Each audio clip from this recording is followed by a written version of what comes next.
ShartimusPrime, ShartimusPrime. Reading comics, toys are hella sick, hella whacking it, taking bad hits, taking fast hits.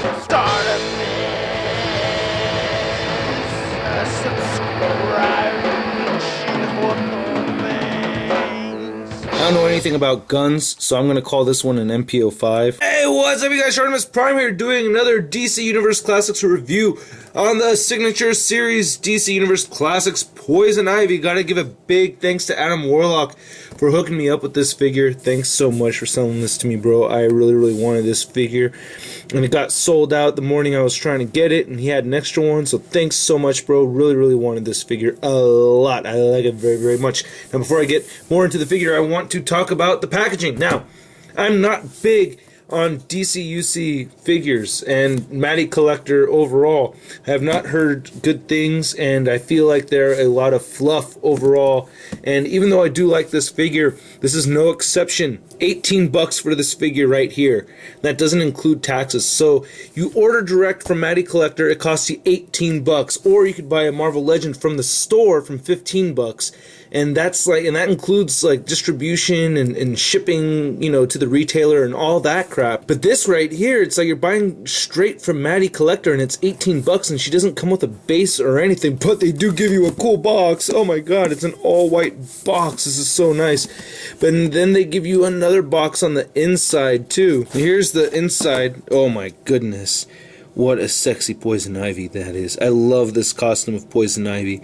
I'm not a big fan of the real or the classic comic book version where she has the green leggings. I like this, you know what I mean, with the bare patas and everything.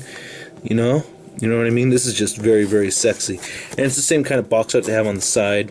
And there's where she would sit inside the packaging. So basically what I'm complaining about is that you spend 18 bucks on this figure and you just really get the figure all by itself with the accessories of these vines that are removable on her left leg and her arms. So, I mean, it's a bit of a ripoff, I think. It's just too much. And the articulation and the paint apps are not out of this world. I mean, if they had crazy paint apps and everything, or crazy articulation, because I knew articulation costs a lot, then I would understand, but come on, man, at 18 bucks? Now, I had to pay shipping twice because this is going to Adam Warlock, and then he sent it over to me.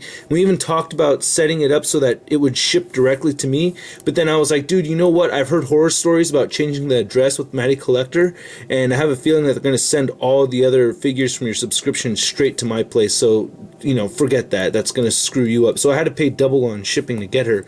But anyway, enough Matty Collector bashing. Oh wait, no, I'm not done with the Matty Collector bashing. What the hell is up with this face, man? This is not the face that you said that you're gonna give us. If you saw Sean Long's review, he did a great comparison with this and the prototype, and this is just not nearly as nice as the one that we saw as a prototype. I mean, I just thought this was, what the fuck, man? This is way different than what you promised us.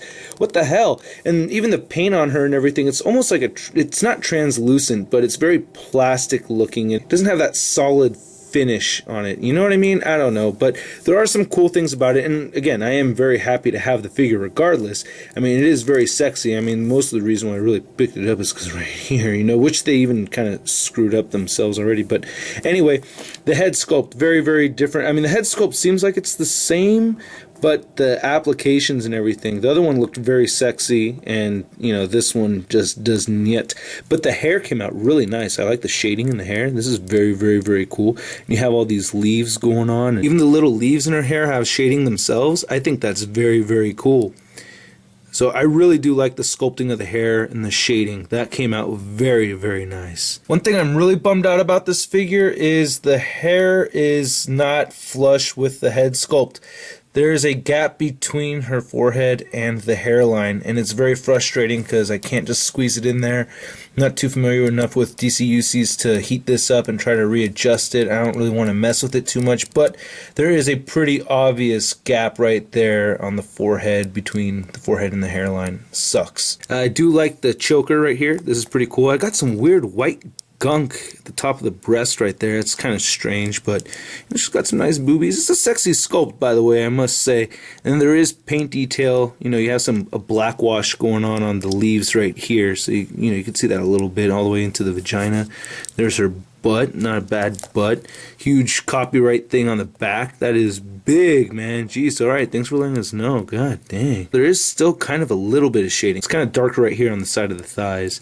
And here's the vine, which actually also has shading on it, and I like this. It doesn't come off too easily or anything. Now here's the sexy patas. Now I love how the Four Horsemen sculpted these toes, man. I mean, this is just very sexy. This is the main reason why I really wanted the figure, to be totally honest with you, is I was like, whoa, barefooted figure. I mean, the only one I ever saw that really turned me on was Giganta, and that one's too expensive, you know. And the only one we really got from Marvel was Tigra right here, and you know, yeah, I don't want to put that in my mouth. That's gonna scratch you up good, man. So I want this one right here.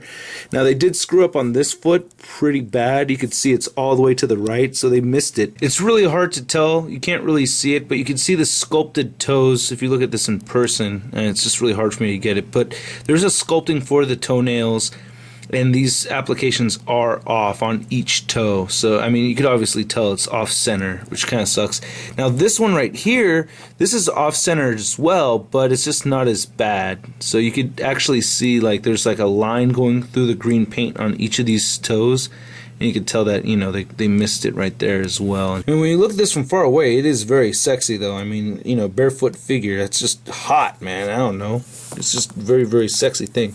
And you could remove these vines right here. They come off very easily. They don't restrict the articulation at all in any way. But, you know, I prefer having the vines on there. It actually does look a lot better. It's a little sexier anyway. So let's get an articulation of her. Her head moves side to side a bit. The hair doesn't really restrict the side-to-side movement too much, and you could kind of flip it over the shoulder if you want to, so that's not too bad. It doesn't really move up and down too much, though. It can move down more so than it can move up. She has shoulder articulation that moves outward, moves forward. She has bicep rotation right here. Single-jointed elbow, it moves that much. She has these little itty-bitty fists, and they just move side to side.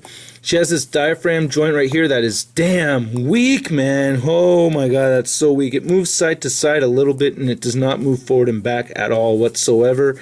She has thigh articulation that moves outward, or hip articulation, moves forward, and it moves outward. She has this above the knee swivel right here. She has a single jointed knee right there that only bends that much.